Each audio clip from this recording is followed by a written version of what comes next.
Hey, go-getters, let Noon Sport Hydration tablets power up your fun and keep you ready to move. Simply drop, dissolve, and enjoy crisp and refreshing flavors like strawberry lemonade or lemon lime. With 5 essential electrolytes and crafted with clean, non-GMO, vegan, and gluten-free ingredients, Noon should be your go-to hydration choice. Because when you're hydrated, you can do more, go further, and recover quicker. Shop now on noonlife.com and get ready for endless fun. Because anything can happen after noon.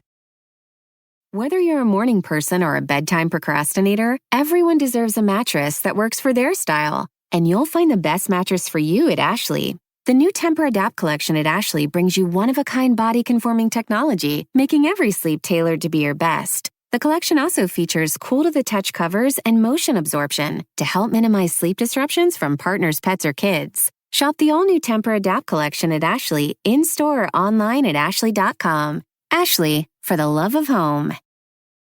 Hello, this is international football commentator Derek Ray, and you're listening to the Ranks FC podcast.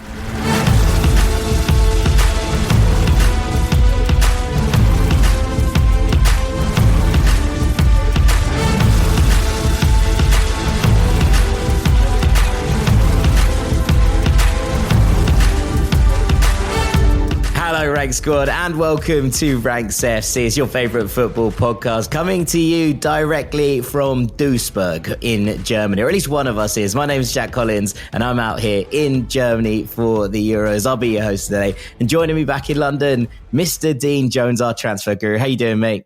Yeah, I'm good, mate. Yeah, we're usually the other way round. In past years, I've been the one at the tournament, and you've been the one sat back at home in luxuries. You're sat there in a hotel room, very fancy right now. How are you finding it? How's tournament life? Because it can be tricky, mate. I always say to people, it's actually trickier to follow the tournament when you're at the tournament than it is when you're just sat at home. Yeah, I think that's absolutely right. There's definitely not as much sort of depth. Obviously, being here in Germany, the commentary and all of the fan zones and the bars, etc., is all in German. So you get that kind of different way of looking at it.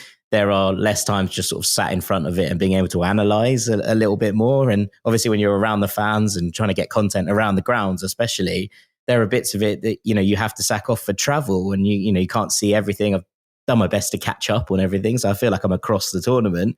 But I think it's a very different experience. I've had a lot of fun, and look, I'm very lucky and very privileged to be out here, and not trying to take away from that, but it's definitely a different experience. And I think it's important to kind of note that. There have been good parts and bad parts. We've spoken about them on the Patreon shows and about the kind of different atmospheres.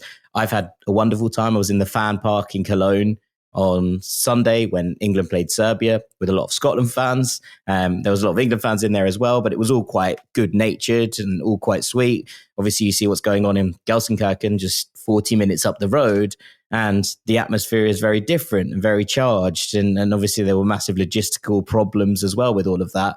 So differing experiences based on different things. Yesterday, I was outside Dusseldorf Stadium interviewing France and Austria fans, and trying to get some content around that. And the atmosphere was brilliant, real party vibe, real sweet atmosphere, fans mixing, but still having those kind of marches to the ground. We saw the Irrésistibles, the sort of French national supporters club come in, big banner, big march, some great songs. We saw the Austria lads marching down the road. It was incredible.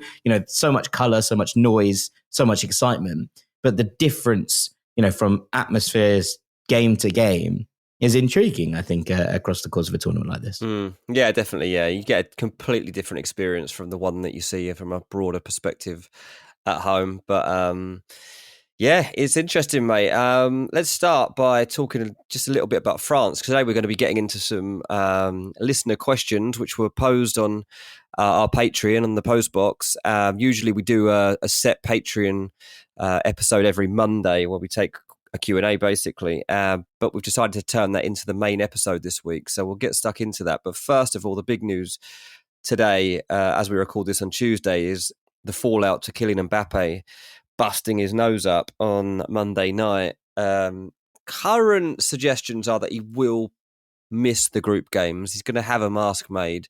There seems quite a lot of doubt as to whether he's going to be available in time to play in the groups. And look, the big game for France is in a few days. It's the Holland game. That's the one they really need. That's the game he's going to miss, definitely. I think, it seems pretty set.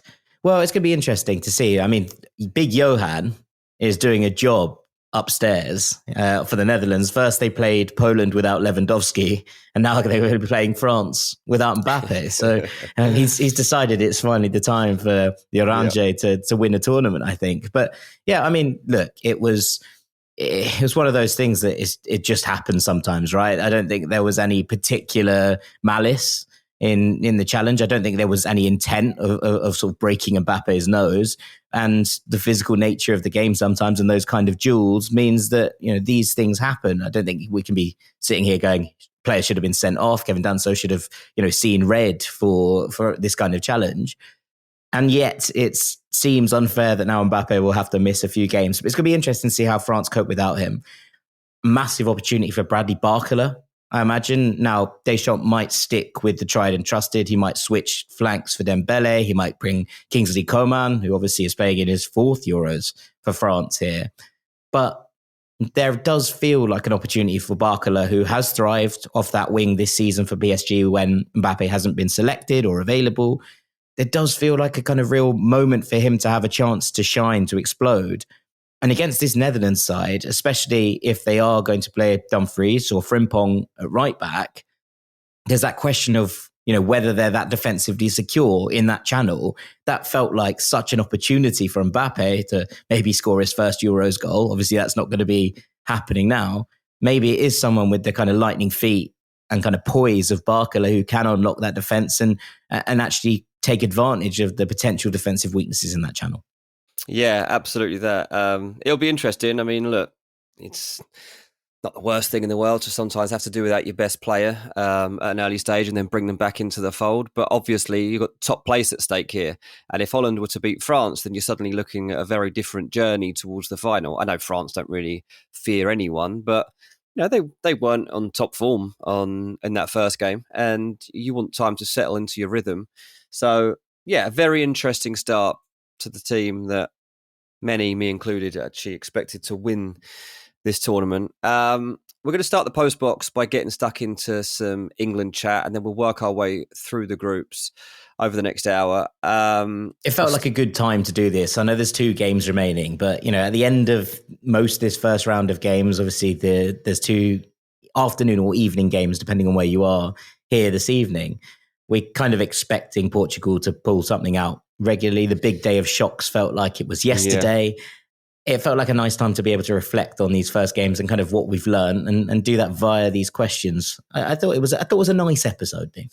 Yeah, definitely, mate. And we'll have plenty of time to reflect on the likes of Portugal throughout this tournament. So especially if you do get onto Patreon, obviously we will be doing drops on there throughout this tournament and throughout the transfer window too. So remember, we're always over there at Patreon, and you can drop in to get loads of extra content from us and Jack's little Euro diaries too. Daily Euro diary, very exciting. These transfer shows, lots going on. So very, very enjoyable. Yeah, let's get stuck into England. We're going to start with this from JK. And he says, possibly a hot take. I think that the bad bits of England's performance are being overblown. The way that Serbia simply sat back, crossed the ball in constantly, and then just hacked down English players in transition didn't really allow for a more stylish game. Absolutely no hate to Serbia for setting up how they felt gave them the best chance. But outside of a few stray passes, mostly by Trent, the genuine Serbia build-up play was a pretty minimal threat, in my opinion. That said, I do wonder if in possession, the versatility is hurting England's fluency. Aside from Rice, Gahey, and at times Walker and Saka, there seems to be a lot of eagerness to fulfill different roles on the pitch throughout the game. I think while that reflects the incredible abilities of those individuals, it might be why the quality of the team has long been less than the sum of its parts. For example, against most opponents, England should win with Kane playing like a normal 9, Foden as a normal left winger, and Trippier as a normal left back to the best of their abilities, even if it doesn't showcase those individuals' best traits. I thought it was a great question because it's probably worth considering how differently players are asked to play for club and country. And it does feel like Southgate is allowing a little bit more of a laissez-faire approach with this England team and allowing them to drift into spaces that they feel comfortable with in order to, help that build up. But I did think about it, and perhaps that kind of lack of width on the left-hand side, especially that there isn't a natural left back and Foden loves to come in off that wing, might have potentially hurt England's ability to stretch this Serbia defence in the first game. Yeah, look, it's clear from the heat maps that Foden was drifting inside a lot more than Saka was on the other side. And so that's a reasonable thing to look at as a potential problem with England's balance, particularly because you've got Kieran Trippier playing left back at the moment. I thought in the first 20 minutes, the adaptability and the fluidity of the teams and their positions actually looked really good for England. And I was quite excited about the way it was building up. And I was like, okay, we can score soon. Then I score a second again soon. Then, this could really open up, because that second goal never came. You start to revert to type, and then the criticism starts to come. There's a lot of nonsense talked, though. You just hear so many fans saying, let this team go, like let the handbrake off, let this team off the shackles. It doesn't mean anything. It means absolutely nothing. What you just run around, lads, and run wherever you want. Like, you can't do that. And these players have got to have, refined roles to some extent. He's trying to let them off the shackles by having a bit of adaptability in terms of swapping positions in and out. But quite frankly, I'm not sure that this team has come far enough to be able to do that and earn all of his trust. So it doesn't surprise me that in the end we have to go back to defending. Look, if we had an out-and-out left winger that had played a lot of games, then I think that we would probably be looking at. But who do you replace Foden Anthony with? Gordon. Yeah, Gordon, but that's such a big call to leave Phil Foden out of your team and replace him with Anthony Gordon. Premier League Player of the Year, yeah. It's a massive call, literally the footballer of the year. And every England player, whenever they're asked, who's the best player on your team? Anthony Gordon himself was actually, there's a post of him yesterday. Who's the best player on your team? And he laughs. He's like, oh, Phil Foden. Like, he's way better than all of us. Like, technically, he's miles ahead of us. This is the best player in the England team. They just don't know how to get the best out of him, because he doesn't really want to be stuck out on the left flank. That's not really what he does. But, a Guardiola Man City, a Gareth Southgate England, two very different teams. Yeah, I agree. But I think it's a fair point in terms of the positivity from JK. And Chris Crimmins adds to this. He says, I know England didn't play brilliantly for the 90 minutes, but I think we showed enough in the first 30 minutes to build off. The teams that win things are never the team that smashes their first game. It's always the team that builds as they go through. Winning last night shows how far we've come in tournaments past. We'd have conceded or not scored. Finally, I think this result will look better by the end of the group stage, because I think Serbia will finish second. Let's all take a moment before we kill this team / Southgate. And Jim Campbell agrees. He says, after the first England goal came, it seemed that we would really kick on and grab a few more, but it didn't happen. Second half performance was a bit poor and Serbia played more aggressively, but it's the opening game. England can move on from this, and tournament winners don't always have the best group stage games. I mean, you only need to go back to the World Cup and look at Argentina's first game, where they very much were stunned by Saudi Arabia, and the way they kind of recovered from that. It helped them to make some additions or some kind of changes that allowed them to fix things up a little bit in that side. And I think that over the course of all of those bits and bobs, you do tend to learn. I think France will have learned from their game against Austria last night. Have, the teams who have absolutely romped to victory, have your Germany side, for example, and we'll talk about them all more in a bit more detail later. Have they learned loads from their victory over Scotland? Probably not. Whereas I think England would have learned a little bit about themselves and some of the limitations with certain players currently absent than perhaps others would have. Yeah, I'm sure they will have. My big take from the night was that we won. Thank goodness we won. And on the back of a performance that many were a bit disillusioned by, felt deflated by, I was actually like, that'll do, job done. First thing I tweeted straight after the game, and move on from this moment, because there have been many, many England tournaments in my lifetime where I've seen us mess up games that we should win. We've given away sloppy penalties, sloppy goals, and games that we've dominated, should have won against smaller opponents, smaller nations. We haven't won, and we just got the job done. And that was the most important thing from an England perspective. And obviously since then, we've seen Belgium lose. We've seen France only win 1-0.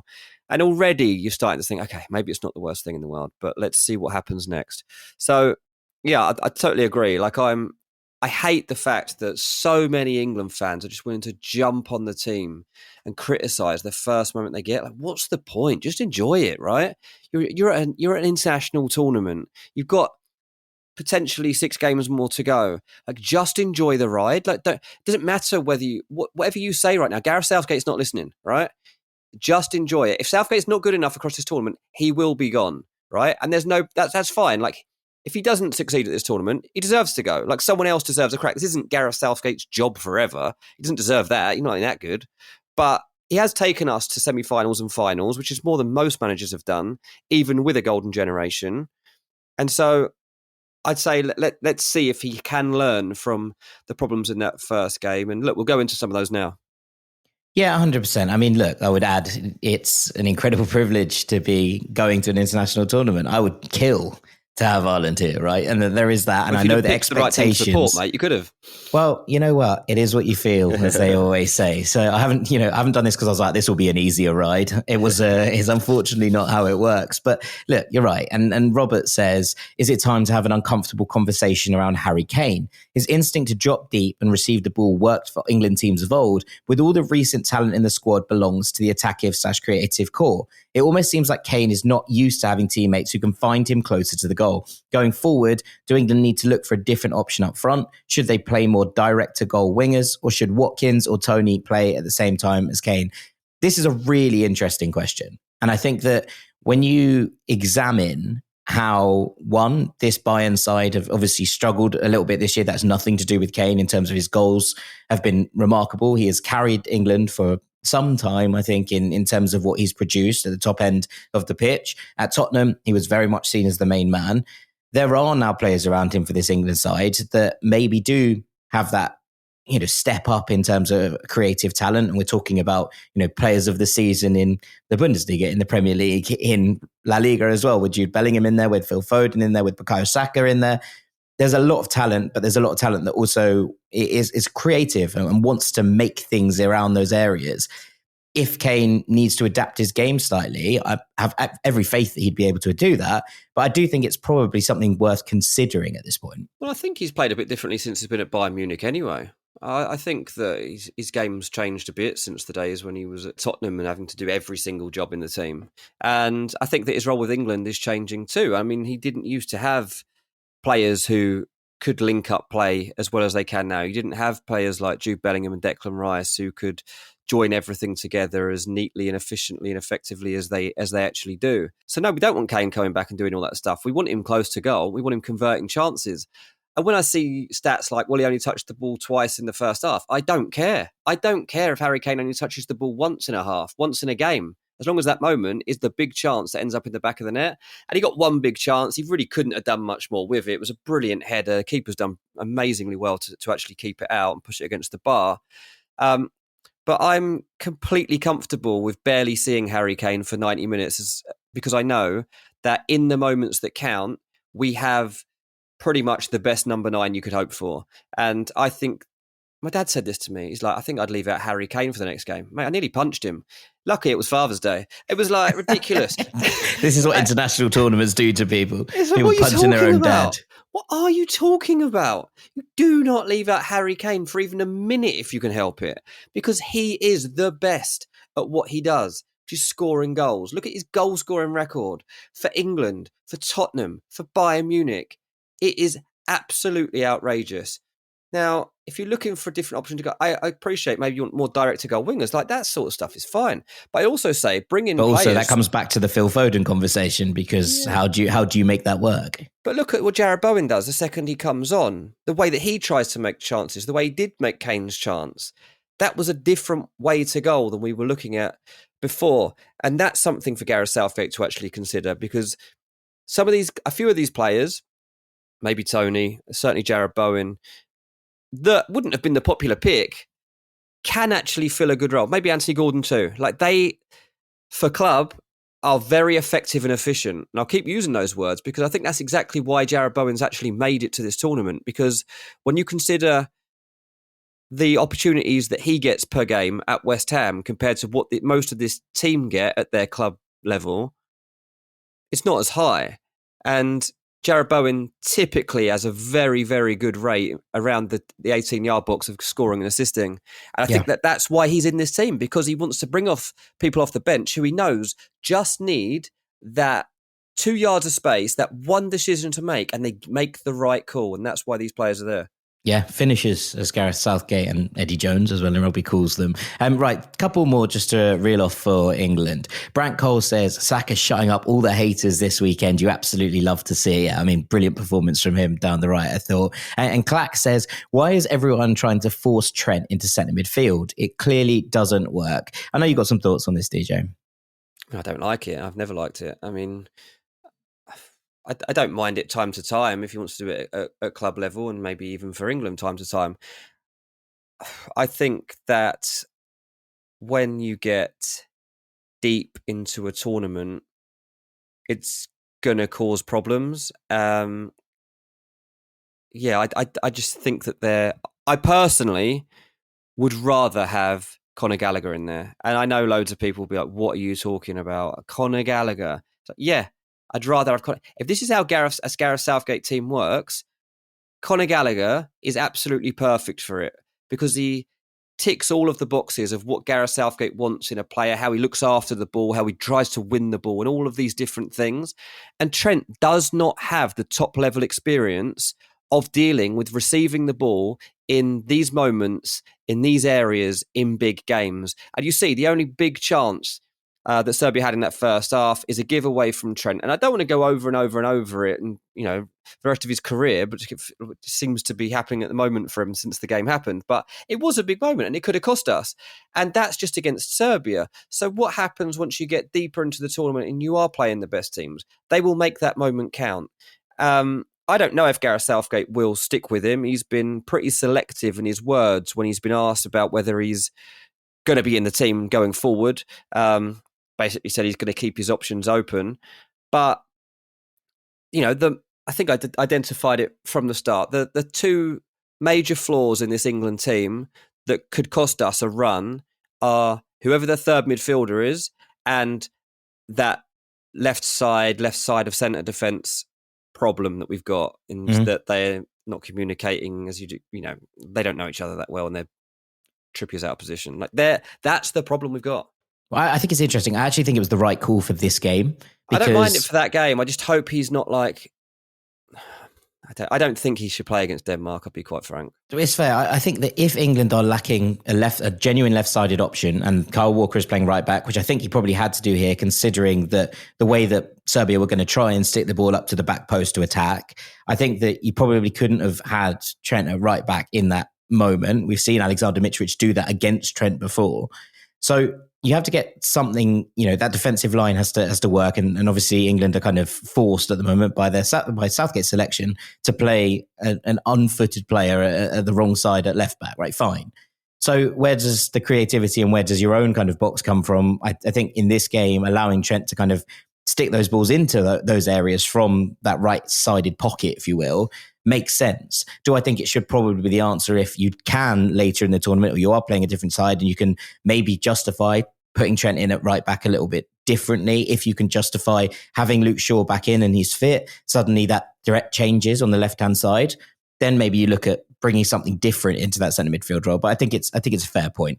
Right, last three to round this off. Rishi says, so many goals at the Euros already, but Gareth Southgate exists. How he manages to take the life out of such lovely and enjoyable sport is beyond me. Fergus says, it reminds me a lot of the various 1-0 Southgate exploratory games. Some things could be better, but for the most part, I was impressed by Gay, Pickford, Rice, Saka, and a couple of others. Don't get me started on Jude. Simply sublime. Dear footballing gods, please let him be injury-free. Let him see the full extent of his career. And Arman finishes off. He says, I'm convinced if Southgate was not managing England since 2016, the team could have achieved success similar to Spain's golden era from 2008 to 2012, winning multiple trophies. Despite having an incredibly talented squad, Southgate's tactics are overly conservative and cautious.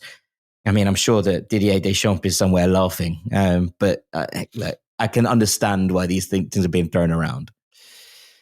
Yeah, look, Southgate didn't want to lose that game, and it's a very difficult situation when you're the other manager because you don't want to go too front-footed and leave the back door open, and suddenly you get countered and you concede a goal and you draw 1-1. And I know that by becoming a bit more conservative and trying to shut the door wasn't fun to watch, but it did ultimately work. And Gareth Southgate comes out of that game, England are top of the group with 3 points, which no one else has managed to get from our group. And that's basically 1 foot into the last 16. So his job is actually done there. What will give Southgate a bit of a headache, I think, say we beat Denmark.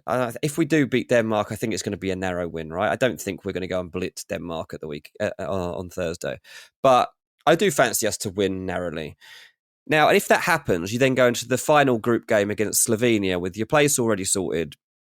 And then you're like, okay, so do I throw Gordon or Eze into the mix? Do I give Cole Palmer an opportunity? And then those players, if they bang in that match, which could easily happen, you could put out an England B team against Slovenia. I don't mean that disrespectfully. I mean, because the B team is so good that they could actually go and beat Slovenia 2 or 3-0. Especially with no pressure on them, right? If qualification is secure, if top spot is secure, then obviously that kind of changes the outlook on the game. Yeah. And I think that if you go into that game with something on the line, maybe it's very different in terms of how it plays out. I think there's a fair point to be made there, yeah. Yeah. And so that's where Southgate might be facing a dilemma over whether he gets away with the approach beyond that point, because the country wants to see these players. If you get a Cole Palmer hat-trick against Slovenia, yeah, then obviously people are going to be like, he has to play in the last 16. But he doesn't really fit with Southgate's general mentality for how you're going to play tournament football from the start. But Cole Palmer has just had a sensational season. Every time he walks out onto a football pitch, seems to score an assist. So he probably will. If he gets the opportunity against Slovenia, the chances are he will be the best player on the pitch. And then Southgate's like, okay, now I've got big. I've given myself a selection headache. Absolutely. Whether you're a morning person or a bedtime procrastinator, everyone deserves a mattress that works for their style. And you'll find the best mattress for you at Ashley. The new Temper-Adapt collection at Ashley brings you one-of-a-kind body-conforming technology, making every sleep tailored to be your best. The collection also features cool-to-the-touch covers and motion absorption to help minimize sleep disruptions from partners, pets, or kids. Shop the all-new Temper-Adapt collection at Ashley, in-store or online at ashley.com. Ashley, for the love of home. All right, let's move on from England. Let's go to Denmark quickly. Brandt says, Eriksen scoring in his first match back at the Euros is an all-timer for Narrative FC. Yeah, and what a lovely goal as well. It was, obviously not the result that they would have been hoping for, but to see that moment, and he has that freedom in his side. The knockdown from Jonas Vind is absolutely glorious. It is. It's a brilliant goal and a really lovely moment for Christian Eriksen. Denmark didn't look as cohesive as I think perhaps they had done in the warm-up games. And, we kind of cautioned a little bit around those warm-up games to not take anything too seriously, to allow them to be that pinch of salt. Denmark didn't look great here, but it kind of does come to a point you're looking at it and going, they could also grow into this. And there is a lot of experience in that team. There was a lot of kind of youthful abandon about the way that Slovenia went for them towards the end and kind of got their just rewards for, I thought, a very, very impressive performance. Denmark will have learned from that. And now they have this very, very interesting tie against England that kind of they need to get something out of if they're going to progress. Yeah, I mean, it's a bit of a Premier League match, to be honest. I mean, when you look at the Denmark side and how many of their players have experience within the Premier League and the type of football that they play and stuff, the reason I think that England do come out on top is that I think you match them up. And while Denmark do definitely have strength and experience and a strong mentality, they're not as good. And ultimately, if your centre midfield, say they go with the same combination that they had against Slovenia, and it's Christian Eriksen ahead of Pierre-Emile Højbjerg and Morten Hjulmand, well, you're putting that up against Declan Rice, Jude Bellingham, and one other of the Conor Gallagher's, Kobbie Mainoo's, whoever else. We talk about Trent or Adam Wharton. That England should have the edge there, and that's going to be so key. Now, look, Jonas Vind is a very good player. I'm not any doubt about that. And Rasmus Højlund will know how he's going to come of opportunities against this defence because he's been seeing them all season. But yeah, their big question mark is how they do not become overpowered in the middle, because even if they look to change things up, for example, the way that they did try to change things up in their last game, they're bringing Norgard on for Højbjerg, they bring Delaney on for Hjulmand. Again, like good players with experience, but you're talking about England players that are riding the crest of a wave, like they're fearless. They should be fearless anyway. I just think that England have got a bit more verve, and that's where they catch this Denmark team out on Thursday. Christian Eriksen scoring is like obviously a great narrative, and I was delighted for him. Can he cause England problems? I don't know really, mate. I don't know that I trust Eriksen to cause that many problems off the back of the season he's had. Yeah. No, I mean, I can understand that as well. I mean, I think there is talent in this Denmark side. I think that they probably have left a few of the key men at home from that perspective, as we talked about before the tournament. Let's come on to the opener and let's talk about Germany, because Luke Shaw says Florian Wirtz is the football man, which I just really liked as a take. Matt Stevenson said, do you expect Germany to continue with the fluidity of Havertz, Wirtz and Musiala as a trio, as the constant movement switching positions of the front three made it difficult for the Scotland backline to track them? Or do you expect Füllkrug to get more game time following 2 goals? This may make the German attack more blunt and direct than previously, which could lead to difficulty if Switzerland/Hungary set up in a low block. Well, if Hungary play anything like the first half that they did in that Swiss game, then the German attack is going to make mincemeat out of that defence, because they were absolutely all over the place. And that shout as dark horses looks kind of weirder every minute. They did have a better second half, obviously, but really quite poor. I think that Germany will stick with this and use Füllkrug as the battering ram that he came on as. And obviously, considering the defenders had been all over the place in terms of trying to deal with that front three and chase them, and especially considering they were down to 10 men for most of the game, or at least the entire second half, trying to deal with Wirtz, Havertz and Musiala just interchanging positions at will becomes an incredible task for anyone, but even more with 10 men. But allowing then Füllkrug to kind of take advantage of that and that tiredness when he did come on and find that space. So yes, there's different options here. I think that plays into Germany's hands, and that ability to mix things up depending on opposition, depending on game state. There's a lot to like about that Germany attack. Yeah, I'd be amazed if they were to mix this up. And I think actually, when you talk about finishers, game finishers, Füllkrug's ideal to be bringing on, because you're starting to wear this team down with the constant movement of Havertz and Wirtz and Musiala, and then you got Füllkrug coming on to just finish chances like later on in the game. Like, he's probably a decent, like if Germany get deep into this tournament, he's probably a decent shout for to be top goal scorer at the tournament, because he's going to be killing off teams late in games. Like, that might not actually be the worst shout in the world, but you can't change what we saw. Like, the first half, the way that some of the movements and patterns we were seeing from Germany were brilliant. Look, obviously, I think Scotland are the worst team so far at the tournament from where I was sitting. Yeah. Scotland are the worst team at the tournament so far. I have to say that. They didn't have a shot. They didn't have an offside. They didn't have a corner. They did nothing, right? They did score. They didn't. Germany scored for them. So I knew you were going to say that. So they're winning the battle out here in terms of the fans, though. There are Scots everywhere, and they're having the time of their lives. And I am loving being amongst them. It's such a happy, positive, friendly atmosphere. I'm very much enjoying myself. Shout out to Scots. That's good. No, that's good. But it is hard to know. Look, Germany could go and win by the same scoreline again in game 2. They really could.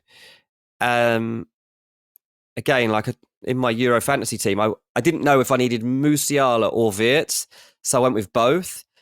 I'll tell you what, Jack, in our Ranks FC League, it's really helped me. I was going to say, that's gone well for you. It's gone very well for me. And you know what? I'm not changing it. I thought I was going to be dropping one of those out for this game week and bringing in like a Bellingham or something. But absolutely no, I'm not. I think these two need to be in the team until the day that these Germans go out the tournament, if they do go out the tournament. So yeah, I expect that they are going to be staying in the team, Matt. I can't see that you could mess that up. And Füllkrug to come on is just a great monster to have off the bench. Yeah, absolutely. I mean, look, Arnav doubled down on this. He said, out of all the teams I watched over the weekend, I thought the host nation were the most impressive. Germany not only played the most entertaining brand of football, they also attacked with the most fluidity, and they had a defence so solid that Scotland couldn't even manage to get a shot on target. What do you think were the tactical changes that Nagelsmann made to this Germany side to make them click and to completely neutralise Scotland? I mean, they dominated from the whistle, right? And I think that considering that kind of wave of optimism that started to sweep over the country, there were a lot of question marks over what this side actually looked like. There was some big performances, some impressive wins in these preseason friendlies, but we're kind of looking at it. We're saying take all of those with a pinch of salt. They haven't had a qualification process because obviously they qualify automatically as hosts. So, a lack of competitive action is an interesting one. When you come into a tournament, you don't quite know exactly what it's going to look like. But, they were able to seize control of this game so kind of immediately that all we saw was this kind of relentless wave of German attack. What's going to be interesting is how they do when they come up against someone who isn't going to allow them that kind of ball dominance, who isn't going to be able to, will be able to stand up to that wave and win the ball back and hurt them in different areas. But, I said before the tournament, I think that Nagelsmann was the best manager at this tournament, but it did feel like we're at a point now where you're kind of just looking at it and going, well, the evidence in front of us suggests that Germany is really good. Do we put that down to, Scotland struggling in this game really quite badly and some of the decisions that they made? Or are we putting this down to the fact that this German side has a plethora of wonderful players playing in roles that suit them because Nagelsmann is good at this kind of thing? So, yeah, that's kind of where I'm at with it. And it's interesting to kind of look at it and kind of see how they get on now in these next two games, because if they blitz the group, is that actually giving them what they need to come up against someone in, say, quarterfinals and be able to deal with a different type of football? That's, I think, what's going to be interesting here. I think the fact that they have Switzerland last in the group is probably a positive for Germany because they can maybe trial some kind of different ways of doing things. And the Swiss looked so good in that first half, especially against the Hungarians. Just finally on Germany, Rishi says, maximum of only 6 more games of Toni Kroos playing football, the best level he's ever played in his career. Pain. This Germany team looked really good since he was returned, right? That's not just because of my bias. I think it's playing a big part when you have a player like Toni Kroos coming back in there on the form he's on with the Champions League in his back pocket. It's always going to give everybody a lift. And I thought that he was exceptional in this game, as was pretty much everybody in a Germany shirt. Yeah. So it's hard to kind of look at it. Let's go to the rest of Group A. And Finn says, are Hungary overhyped? I personally always thought they would finish third behind Germany and the Swiss, but a lot of people seem to disagree. Was that one bad game or an indication of how their tournament would play out? And Noah says, what did you make of that Hungary performance? Do you think tournament experience / know-how made the difference? Or did the weight of expectation for the first time in a long time seem to burden them, in your opinion? I mean, they were definitely underwhelming, weren't they? It was. Oh yeah, it was a tough one. I was at a wedding on Saturday, so it was. I was watching this game on my phone and trying to socialise at the same time. So I can't say that I had the closest eye on it, but I did watch the first half pretty closely. And once the second goal was in, there was a very little sign of them coming back. And I think that is a bit of a surprise because they were so hyped, but there were no signs at all of them actually living up to the expectation, was there? So I don't think that it should burden them that people are expecting something of them. I don't believe that can be a thing. I think that's something that should excite them. But that is a massive defeat, 3-1 to Switzerland. Switzerland are a pretty good team, don't get me wrong, but like the fact that they were barely in the game is a bit of a concern. Like they obviously came back into it and they could have got something, but it was just the belief wasn't there that was going to happen. I think what's really interesting is that as soon as things started to go a little bit wrong, and look, that first half was dreadful, Szoboszlai decided he wanted to do everything. And actually, I don't think it particularly helped them because, what he's best at is pulling the strings in there and allowing everyone else to flourish. There's always that kind of image of, like a puppet master, being able to bring everyone else up. And instead of that, he seemed to be like, I'll drop the puppets and just try and do it all. And actually, that's not as good a spectacle, and it didn't work from a Hungarian perspective. I still think there's a lot of talent here. I do think they froze up a little bit. And I think, to be honest, we'd started to see those in the warm-up games. That performance against Ireland was dreadful, and then they've come in and played very similarly in the first half, and that's a worry. They did start to open up, and obviously the goal that gets them back into it comes after a massive missed opportunity. There's some really nice work in terms of how that builds up, and obviously the Bradley Barcola goal makes this look like a worse defeat than it actually was. A lovely finish from Mbolo, by the way, who has a great song from the Swiss fans who sing a song to a Wimbleway for Bradley Barcola, which is excellent, and very much enjoying that. But I think that they just felt like Switzerland had that calmness, that experience, that ability to dictate. And obviously Granit Xhaka has another absolutely sensational game. Remo Freuler, I thought, next to him, shackled Szoboszlai beautifully. And the way that he was able to just stop that creative hub from working was a massive part of the Swiss dominance in this game. But as this Hungary team, go into the second game now, they know that they need to find a way. And I think that if they allow themselves, they will be underdogs against Germany. That might help because there's not that pressure to come out and absolutely smash it. I think there is the, ability to trust in what they were doing before again. Do I think they're going to get anything in this game? Not if Germany play the way that they did against Scotland, because that kind of performance is very difficult to live with. But, the fact that Hungary will come into this as underdogs rather than as kind of tipped dark horses might just play into their hands a little bit as well. But it's going to be interesting to see how they approach it, because so much of their qualification campaign was brilliant. And you get to this and there is that real sense of freezing. I wonder what happens down this next game, knowing that, basically anything apart from a point would probably rule them out of qualifying automatically, in the top two. And what they'll have to then do is try and make sure that they absolutely hammer the last game, which is no easy feat in itself, right? Yeah, I think you're absolutely right, mate. It's going to be interesting. Like, there's some really interesting storylines playing out for the second game, because it's always such a, the key, isn't it? Like, you go out in the second game. This is the risk and reward that you are toying with. Like, and that's why teams will be so caught between whether to actually try to play up to their full potential or just sit in and try and counter, because there's so much at stake for that second match. Italy got a first win despite falling behind against Albania. This is the team that I tipped for a shock group stage exit. And I tell you what, when their first goal went in, I was like, oi, I might be right. But fair play to Italy. They managed to establish some composure and control and quickly get the game turned around. And Nick says, two of the biggest items on my bucket list have always been to see the Azzurri play live and to see a match at the Westfalenstadion. I feel extremely lucky to have done both on Saturday night. Oh, amazing, mate. He says, shout out to the Albanian fans for making the experience even more unforgettable. The scene in the streets of Dortmund in the stadium was exactly what makes the game beautiful. As for the match, this is what Italy's Achilles heel has been my entire life. They're one of the world's best, and they let the opponent into the contest by being so casual time and time again. Make no mistake, Italy did dominate from the moments following Di Marco's throw-in disaster. That was a disaster as well. It was one-way traffic. I thought the game plan of using Scamacca and Chiesa largely as decoys to exploit the half spaces for Frattesi and Pellegrini worked brilliantly, but neither could finish their dinner. The midfielders, aside from Barella, lacked dynamism, a killer instinct, and an ability to eat the space they turned into. Despite this, I thought Italy were brilliant in the first half following the mistake. The problem was in the second half, where Italy seemed to have no interest in scoring, only in putting the game to sleep. And as usual, it nearly cost them. As I said to my dad at the end of the match, there's a reason Germany destroyed Scotland 5-1, because they were never satisfied until the match was buried. And even then, they still surged on. Italy never seemed to have that same killer instinct. Your thoughts?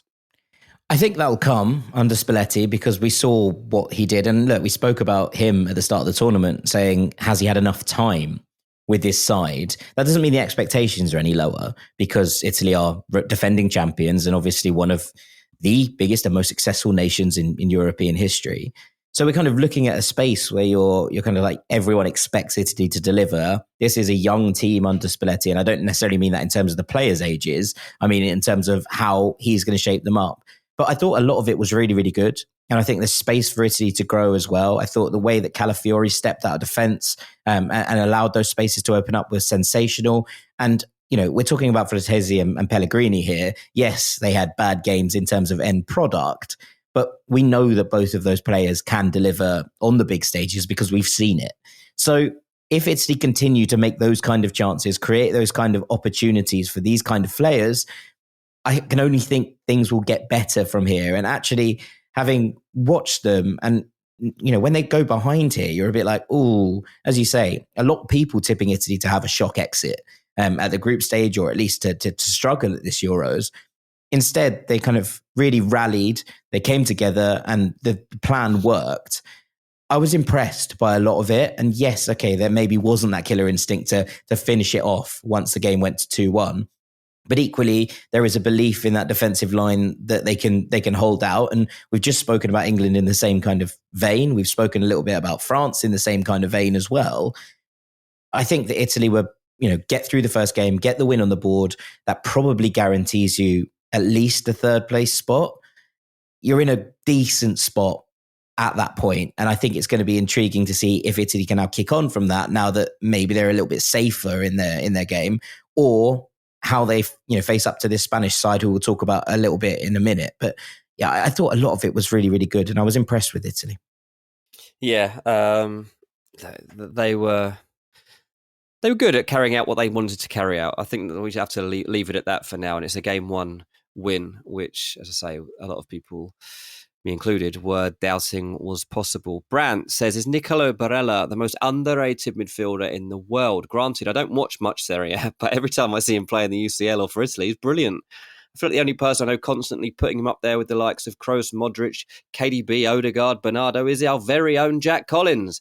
Is it a case of being at Inter rather than one of the Spanish big two, a Prem side or another super club? I'd say it's a pretty good team. Genuinely curious to hear your thoughts. Yeah, obviously this Inter side have been brilliant, and that's fine. But unless you watch Serie A, I do think there is probably a sense that, considering they crashed out of the Champions League to a struggling Atleti who only just about got back into the Champions League themselves, there could be a sense that team is potentially a little bit underrated. I mean, he's a wonderful footballer, and the way that he makes things happen, his end product is excellent. He can do so many different things, Barella, that sometimes when his output isn't that high, you're a bit like, why? But he fulfills a role, and he fulfills the need of his team at all points. So, when Italy are looking for someone to pop up with a goal from central midfield, who's the man that steps up? Nicolo Barella. If Inter are changing tack a little bit and they're utilising the wings a little bit more than they did last season, and, trying to release a front two that play a little bit differently to what they did last year, yeah, Barella dropped in. He didn't produce as much, but he was a key cog in why they were so brilliant. I absolutely adore the man. I think he is definitely up there with the most underrated players out there. And he doesn't often get put in that category. I think you should be in there more regularly. Whether you're a morning person or a bedtime procrastinator, everyone deserves a mattress that works for their style. And you'll find the best mattress for you at Ashley. The new Temper-Adapt collection at Ashley brings you one-of-a-kind body-conforming technology, making every sleep tailored to be your best. The collection also features cool-to-the-touch covers and motion absorption to help minimize sleep disruptions from partners, pets, or kids. Shop the all-new Temper-Adapt collection at Ashley, in-store or online at ashley.com. Ashley, for the love of home. Andrew Jensen says, got to give some love to Albania. Fastest ever goal in the Euros is something to be proud of. Come on, you red and blacks. Am I wrong to think we have a legit chance of getting 3 points against Croatia on Wednesday? Believe, Andrew, it's very important that you get stuck into these and the opportunities. It feels like, considering the performance, I think people have maybe been a little bit harsh on Croatia. I thought Spain were very, very good, but I thought on the whole, in terms of the game, there was enough for Croatia to be positive about. Equally, I think you kind of look at the way that Albania started and the way that they finished that game against Italy. I think there is enough there for them to cause teams problems as well. And if Croatia defend like they did against Spain, I would absolutely not rule out Albania scoring. And if they are on the score sheet and they make things happen, then equally you give them more than a puncher's chance, especially if Croatia are reeling a bit from the fact that they lost so aggressively in a game that they probably shouldn't have. Yeah, I think that's right. Croatia, I tell you what, though, they could always go far. Like I'm reasonably impressed. They do with hate that. Euros. They only turn up at World Cups. Yeah, there's just I can never. I say never rule out the Germans, but I never rule out the Croatians instead, because they just have such a good mindset and they know each other inside out. So yeah, always intrigued by what they can produce. Doug was at the game. He said, I was at Spain v Croatia. What a way to spend a Saturday. But how was Rodri not sent off?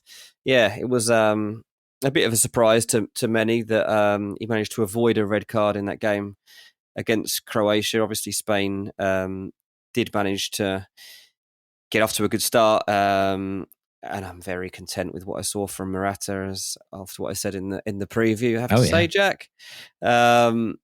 But yeah, there was a lot of talk about Rodri, who was lucky, let's say, not to have been sent off for a foul on Petkovic.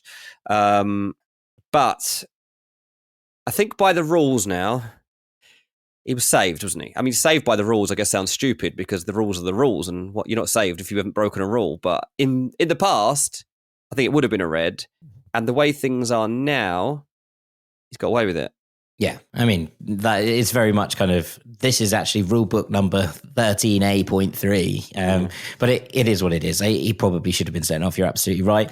Spain, well, 2 seasons ago, he would have been. Yeah.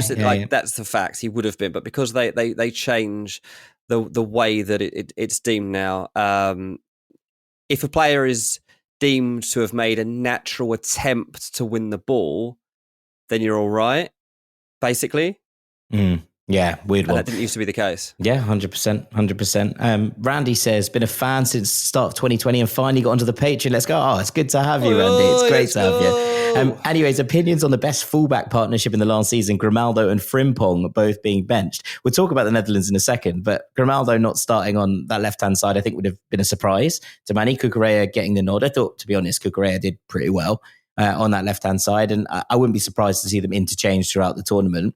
But in terms of, how brilliant Grimaldo has been throughout this season, it is difficult to look past him. Equally, De La Fuente obviously is looking for someone who's potentially got a little bit less of an attacking mentality going down that side. And look, that's not saying much because Cucurella was very much a left winger and came backwards to end up as a left back. But with Nico Williams on that side, perhaps he was just looking for something a little bit more solid to bring things off and what looked like an incredibly tricky game to get things started for Spain. So no, I'm not hugely surprised by it. I thought that Spain tended to get things right in this game. I was really, really impressed with how they went about their business. I was really impressed with a lot of players. Carvajal and Lamine Yamal down that right-hand side I thought were both brilliant, not just because of the end product. I thought that both of them had fantastic games. Across it, I was really impressed with Fabian Ruiz in the midfield, who was the kind of shock selection, if you will, in inverted commas. I'm not sure how we're still talking about Fabian Ruiz as a shock selection, but if there was going to be a place in that Spain team where people are like, oh, okay, I think he was probably it. And I thought he performed incredibly well as well. So, yeah, look, Spain got a lot right in this game. There is still things to build on, I think, for them. And there's still lessons to be learned and they will need to grow into this tournament. But on the whole, I think that's about as good a start as they could have possibly hoped for. And they'll be very happy with the outcome of it, if not the entire performance. The Netherlands, the Dutch, also out here in numbers. Jake Wiegman says, if you're Ronald Koeman, what changes do you make versus France? And Sam says, Koeman feels very stubborn in his lineup choices, and yet the Dutch pulled out the win. What are the pros and cons of the game as we look towards France? I mean, obviously we talked about Mbappé at the top, Dean. The fact that he is not there, does that change the way that the Netherlands set up for this game, do you think? No, I mean, it makes them more confident that they can win the game. I mean, I'd say that much. It would be a huge ask for Mbappé to play that game because not only the actual pain of right now that he's got with a broken nose and replacing his septum or something that seems to have happened straight after the game. It was that bad, an injury. Just reading about that, and they've got to make a mask. Like, if you're going up for an aerial duel with Stefan de Vrij or Virgil van Dijk, they ain't going to be messing about. They're not going to be taking it delicate on you. And so I wouldn't be playing Mbappe in that game, even if there was a risk, even if there was a lesser risk of there being further complications, because this is a fantastic opportunity for the Netherlands to go on and actually win this group. I don't know that I would change a lot, mate. I think I'm just trying to look at their starting lineup now from the other day to see what I would actually alter and the changes that he might be considering. And I don't see that starting lineup any obvious need for change. The earliest subs he made were Joey Veerman coming out and Wijnaldum coming on. I can't see how Veerman wouldn't start the game against the French. Xavi Simons was replaced by Donyell Malen. I don't think I could see the need for Malen to start. I think Xavi Simons will be wanting to start in a game like this, good chance for him to show PSG what he's really made of. So I think the Dutch can just go with what they had. I know it took a reasonably late goal from Weghorst to tie up the win and overturn a first half deficit that they held against Poland. But yeah, look, Sam says Koeman feels very stubborn in his lineup choices, and yet the Dutch pulled out the win. And stubbornness is a trait that he's got, but he's also... It is important, I think, to kind of note here that they were the better team here. And look, yes, it took a late goal. Yes, maybe there were opportunities that were missed from a Netherlands perspective to make this more comfortable. Equally, I thought that the way that they set up and the way that Dumfries was used down that right-hand side to create width down there and actually open up that Polish side who played with kind of, that kind of flat formation to try and deal with that was really nice. There were some lovely interchanges. I mean, look, there were moments and Depay and I think Hakpo as well, both guilty of missing pretty gilt-edged opportunities. But, sometimes you kind of look at it and go, at the end of a game, you kind of reflect on it and go, yeah, okay, it was late, but that the right results just come out. They were a team that earned it. They were the team that looked more likely to score and eventually got the just rewards. And look, we just talked about someone like Füllkrug coming on for the Germans and playing in a very different way. It's the same thing here with Wout Weghorst, right? And he comes on, he scores a massively important goal. This is not the first time we've seen him do it. But we're kind of at that space where, you spent the entire game chasing around after Depay and Hakpo, who have that kind of illusionist tendency to go missing and then suddenly appear in the right place. You're like, hang on, where did he come from? Yeah. And then you bring on Weghorst and they're like, oh, that's a completely different question you're asking of centre-backs. It's a completely different question you're asking of defences. And it obviously unlocks the door for the Dutch. I don't think they need to make loads of changes. I think they need to stick with, what the system, the plan A that they've got going on here. And there will, if they play like that again, be opportunities against France to hurt them if France play like they did against Austria, because that wasn't a perfect performance either.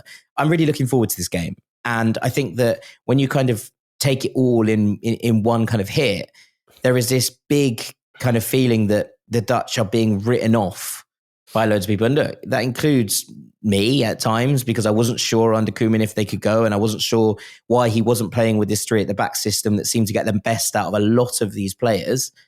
Equally, this performance, I think, quietened a lot of those nerves, and it's going to be very interesting to see how they approach these two games against the French and then obviously against Austria as well. So I'm excited to see how they go. And I think that when we're kind of looking at it in context, there's a lot to like about this Dutch performance. Yeah, definitely. Yeah, there's good viewing that. Holland-France is on Friday night here in the UK, 8 p.m. So that's a great evening of football for everyone to look forward to. The next question, it was sent in before actually the surprises took place. But Tommy says 7 games in and still no surprises in results. No, because I think they happened as soon as you sent in this question, Tommy. He says, but from what we've seen so far, who do you think will over and underachieve? Well, in the hours that followed, Romania beat Ukraine 3-0. How good were Romania? Mate, they've got a fantastic opportunity here in our Romania, because not only have they beaten Ukraine 3-0, but the other match in their group ended Belgium 0, Slovakia 1. So after one match in Group E, Romania are top, Slovakia are second, Belgium are third, and Ukraine fourth. Now, Romania's next game is against Belgium. which, look, they could easily lose. Belgium, despite the fact they lost to Slovakia, Lukaku had 2 goals ruled out. He missed 3 other good chances. Belgium actually played pretty well and could easily have won that game, right? And there's every chance that Belgium go and beat Romania. But Romania then play Slovakia in their final group game. Romania have got a good chance of now winning Group E. And if they do that, in the last 16, the team that they get will be one of the best placed third teams. So they could be the likes of Hungary or Albania or Slovenia or the Netherlands. Poland, whatever. Yeah, but they have a good chance then of a winnable last 16 game. So right now, as it stands, Tommy, Romania have the best chance of overachieving because I don't even know if I mentioned them in the preview, mate. That is so disrespectful. I didn't. Don't worry, I did. So this is it. I've got a hot take on this. I think that Romania have a better chance of beating Belgium than they do Slovakia. Wow. Because I think they're incredibly comfortable off the ball. Right. And okay. actually much of this game was kind of looking at it and being like, all they did was that they didn't have a brilliant opening period. And for a long time, it looked like Ukraine were in control of the game. Suddenly the goal happens, the entire context of the game changes and Romania pounce. And I wonder if that is just the kind of sense of being like, okay, you have it and we'll hit you where we know it hurts. There are opportunities there, I think, in this Belgian side. And we spoke about the defense potentially being a slight weak point in there that will allow them opportunities. I think they will actually be very comfortable in a game state where they're just like, all right, have the ball. We'll sit in front of you and we will play with this kind of ultra hardworking defensive style that got them unbeaten through qualification. And suddenly they're like, okay, that's fine. And I do wonder if Belgium panicking a bit after that first result sort of resorts to what they did towards the end of this game, which was Kevin De Bruyne dropping into sort of deep quarterback role and just slinging balls into the box for Openda and Lukaku. Now, obviously, there is always going to be goal threat when you've got De Bruyne supplying Lukaku and Openda. But if Belgium start to panic and they're like, oh my God, if Romania score a goal on the break in the first half and it goes in at 1-0, you're kind of thinking, well, we could be out in 5 minutes time. And that's the kind of end of when kind of teams panic. It's going to be very interesting to see what they do. And I've got a funny feeling that Romania might end up with 6 points after 2 games. Yeah, look, they're going to have to hold up well. Belgium did still have 16 shots in that game against Slovakia. What I do like is the head coach of Romania, Edward Iordanescu, said, I've seen this team called all sorts, but please don't call them anything like a golden generation. We've had those before. This is the generation of soul. We have such a big heart, such a soul, and no one has ever had that. This has to be the generation of soul for Romania, and this generation is limitless. So I'm saying maybe you can make the quarterfinal. Mate, the head coach thinks it's limitless. He's saying this could never end. Well, if we're starting to see a team that are just very comfortable against the ball, the bigger teams are going to take note of that, aren't they? And they're going to be like, "Oh, that's going to be an interesting game." No one is going to want to play them. And I think they're pretty much, 1 foot, as we say, with that goal difference already, 1 foot into the round of 16, wherever they finish, they're not going to be scared of anyone. And it's really, really exciting.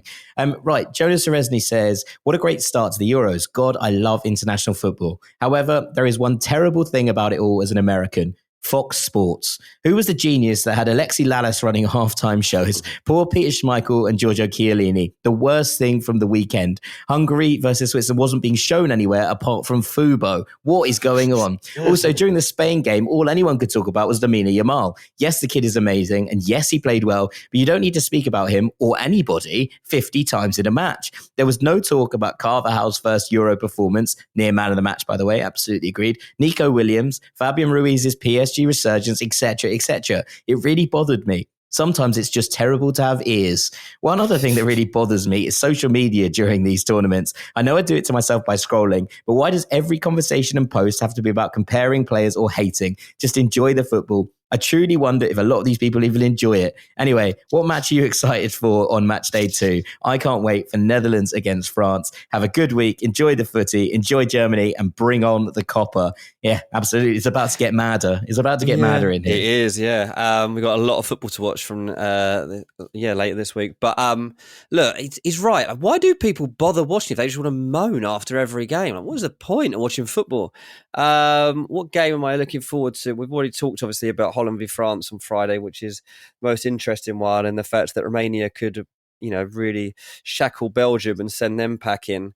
But Spain, Italy's got proper traditions to it too, isn't it? That's going to be a cracker. Yeah, absolutely. I mean, I'm going to be in Dortmund for Turkey versus Portugal, which is really exciting on Saturday. I think that's one that I'm really excited. Obviously, we haven't seen the Portuguese yet. You'll have watched them by the time that you're listening to this, but we haven't had that chance yet. I'm really looking forward to that one as well. And look, there's a couple of really interesting kind of battles where you're suddenly like, okay, a win here could see you through. And look, you can think what you like about the system that allows third place teams to qualify.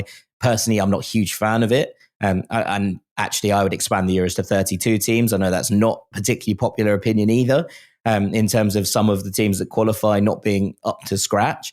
But I think it just at least makes for a system that allows you more sense. And that last kind of set of group games feels like it has more riding on it at this point, I think, than it would with more groups. So it's intriguing. The Dutch versus the French, especially without Mbappé, I think is going to be a really interesting lineup. I'm really intrigued to see how Ukraine try and bounce back against Slovakia, who will be on a massive high after their win over Belgium. And then, that Belgium-Romania game to finish things off on Saturday feels really, really tasty and incredibly important. Yeah, mate, it's just been so exciting so far. The first few days, there was loads of goals. Now we're getting a few surprises along the way as well. So this is what tournament football is all about. Look, in our UEFA Fantasy League, I'm just have a quick look at that before we finish to see who's top. Oh, it's the Yeehaw Cowboys. William is top of the league as we stand right now, with Jordan just behind him and Fergus right in there too. So, the Ranks League, it ended up with a reasonable number, mate. There's a decent batch of us in there. I'm 350 people in the Ranks League. 350, yeah, that's not too bad. I mean, could have been more of you. I know there's a lot more of you that listen to this podcast than that, but never mind. You don't want to play for Euro Fantasy, you'll miss. I'm 27th in the league, mate. That's a lovely start. I'm not going to talk about where I am. It's just deeply mate, uncomfortable. You can't let me beat you at this, surely. Let's say that my number begins with a 3.